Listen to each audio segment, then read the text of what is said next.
absolutely.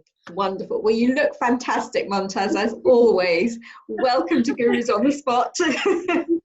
And of course, one of the things I really want to talk to you about is your love of colour. You are a colour expert, and I want to know more about that.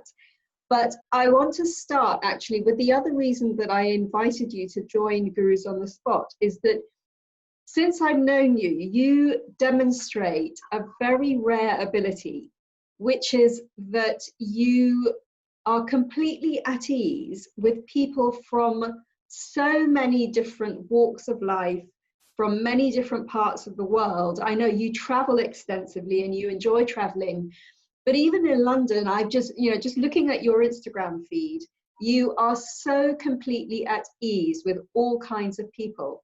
And this is actually a core spiritual principle, that we are able to see everyone in a very inclusive way, in a very non-judgmental way. And I can honestly say that I don't think I've ever met anybody else who does this as naturally as you do. It's really, really wonderful and humbling to witness. So my question to you is, how do you do that? Thank you, Vena. It's such a, I love the way you've observed that about me, because I guess what I get about my everyday life, I'm not really conscious of that. I think the key is very much in slowing down, because when you encounter people all the time, and I've been a journalist mainly for the last 15 years, and I see people all the time, interviewing people, I go to events all the time, and it can feel quite rushed, it can feel quite stressful because you're constantly connecting. They talk about sort of being in a room and networking, and you've got a minute to sort of say your spiel about you. You see, that approach, it's never worked for me. I'm not just going to sort of blurt out something about me, shake hands and move on to the next person. For me, it's very much about, actually, I'd rather meet less people at this event and really slow down and make a connection on a much more simpler level and just chat to people naturally, rather than try and have this kind of motive that I've got to get this information across about me, I've got to get that from them, we've got to swap our business cards. And I think that just slowing down and tuning in with somebody is how you can just find a connection with them. And that's mostly what I do. So I used to be very, very quite fast-paced and quite sort of high-pitched and a bit sort of like, I think I was a bit too much, but I learned to kind of tone down and calm down. And the more I did that, the more I was able to just, as you say, connect with more people. That's wonderful. It sounds like you have found your own way of being present. And this is a phrase we hear a lot: to be present, to be in the moment. And I think you have found your own way of doing that in a very natural way. And that connection, it sounds like the connection then just happens automatically in that space of being present. Just really kind of blocking out the distractions as well. So, it's so easy to obviously be with somebody and to get distracted. If you are at an event, for example, to be distracted by the things going on in the background and other people coming past. And actually, it's just honing in. Just yes. Literally giving that one-to-one attention. And I think we've all felt that ourselves. When someone gives us one-to-one attention, we automatically just feel so much happier and we feel uplifted. And I think having experienced both of those sides myself, so having experienced someone make me feel like a bit small and insignificant, and then knowing that the reverse of that is to actually, you could really make someone's day. And so it just makes sense to me to do the latter of those two things. Absolutely. The quality of our attention really makes all the difference. That is really so true. I think that in many ways, the best gift that we can give each other is that quality of deep, single-pointed attention. Yeah, wonderful. So I wanted to ask you, as far as I know, you don't have a particular sort of formal spiritual practice. Is that correct? Yeah, it's never something I've never trained in any kind of disciplines or any kind of sort of spiritual, I guess, ways. But I feel like I have a very, very natural spiritual connection to my surroundings, to, you know, colour in particular, these things are just very, you know, they're very, very natural to me, and I'm very mood led. I'm not sure if there's a connection between sort of mood and spirituality, but for example, in terms of my hair and the clothes I wear, everything is mood led. So people will notice that the colour of my hair changes quite a lot, and it's very much to do with how I'm feeling.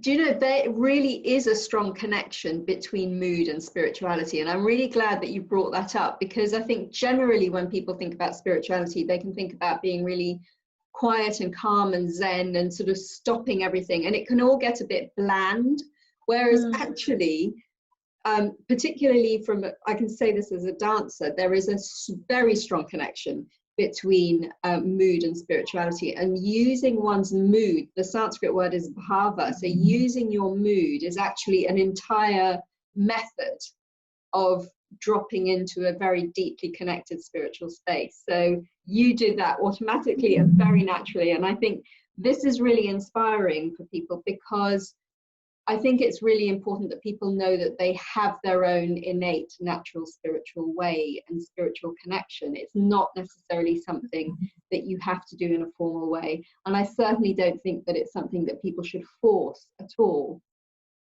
So coming It's to really reassuring. It just feels so reassuring that actually it is something that's recognised, you know, yes. in this more sort of spiritual way. Yeah, and speaking of the Indian wisdom traditions, which is what Gurus on the Spot is all about, I also want to acknowledge that your parental lineage is actually from Bangladesh.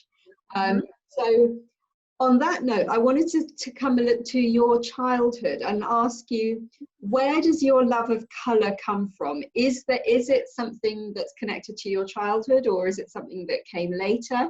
I actually can't pinpoint how and why colour came into my life. My upbringing was, you know, I'm from a Bangladeshi home, and, you know, I'd been to Bangladesh and I could, you know, identify with aspects of that culture, and obviously I grew up in London, but the colour is just something that is just so like intrinsic to me, and I just have just always enjoyed it. I've always been a crafter, I've always made things, so I was the kind of child that was always just making things with egg boxes or washing up liquid bottles.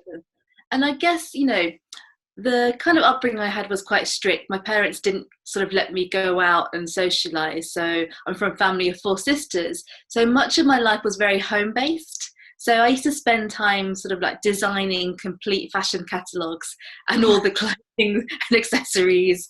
And, you know, really, when I did all my schoolwork, it was all kind of like projects that were heavily illustrated with colours, and perhaps just being around, having that opportunity to actually just, okay, I'm at home, how can I be creative? And actually it was almost being forced to be creative, because if you are at home, and, you know, I wasn't allowed to go out and hang out on the streets with my friends, I didn't ride a bike, I wasn't out in the evenings, it was kind of like go to school and come home.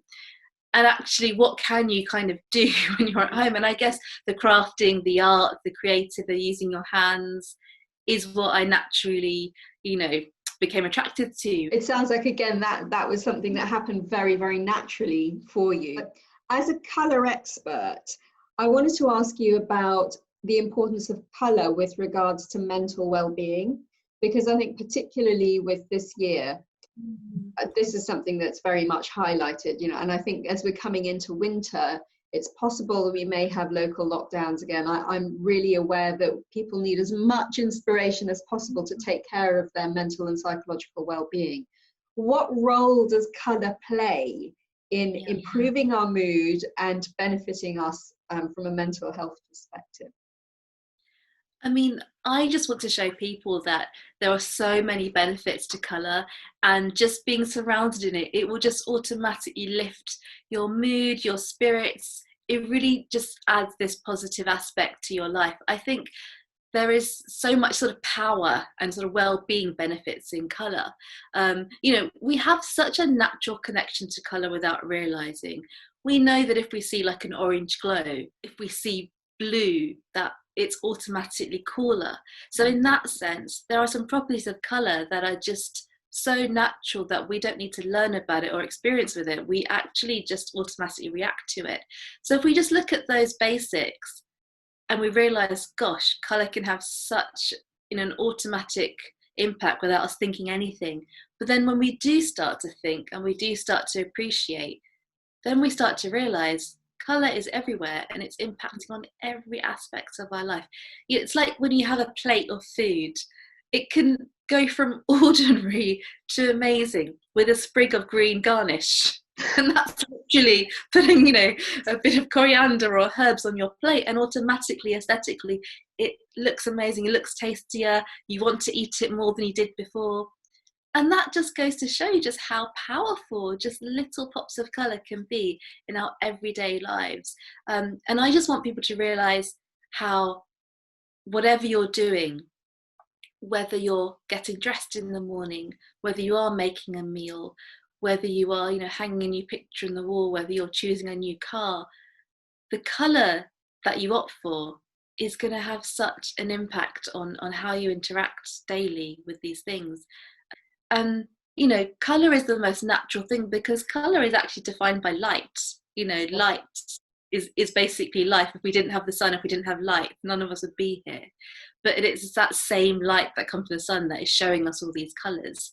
And so all of it is interconnected. Are there particular colours that people should use to lift their mood? There are various colour theories that will say, red will make you feel more confident if you put on like red lipstick for an interview. But I think the truth is all of us have slightly different reactions to things.